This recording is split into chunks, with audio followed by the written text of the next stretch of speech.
Under 3 minutes.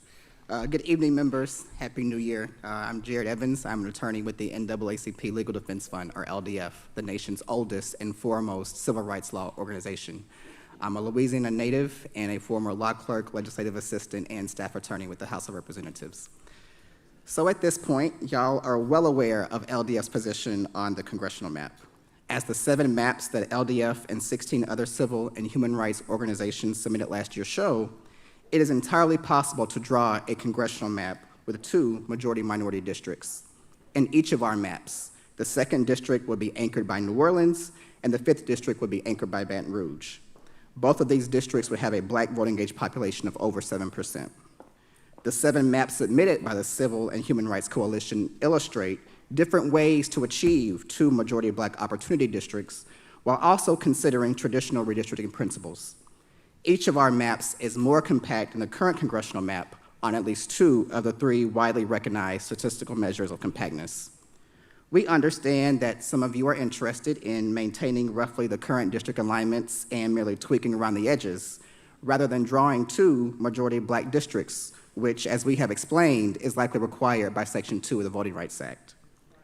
The current District 2 packs Black voters here in New Orleans into the same district with Black voters all the way up in Baton Rouge. There is no reason for the region's 2 major Black communities, New Orleans and Baton Rouge, to be packed into just 1 district. Baton Rouge and New Orleans are distinct cities with distinct needs, and as we have demonstrated in our submissions, there are many different ways to draw a congressional map with 2 majority Black districts, 1 centered here in New Orleans and 1 centered in Baton Rouge.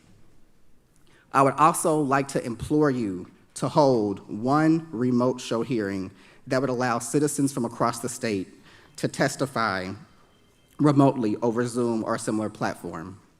Unfortunately, the COVID situation here in Louisiana has taken a dramatic turn for the worse in the last month. The number of people hospitalized with coronavirus in Louisiana is skyrocketing, more than doubling over the past week and quadrupling over the past month. On Monday, the Louisiana Department of Health reported over 31,000 new cases of the coronavirus. The total number of cases in Louisiana since the beginning of the pandemic is almost 900,000, and the coronavirus has already claimed the lives of 13,000 of our fellow Louisianians. This is a severe shift from the first roadshow hearing on October 20th in Monroe, where I also testified, where there were only 495 reported daily cases. As a result of the recent surge, the health risks are especially significant for individuals who are immunocompromised or have conditions that place them in a high-risk category.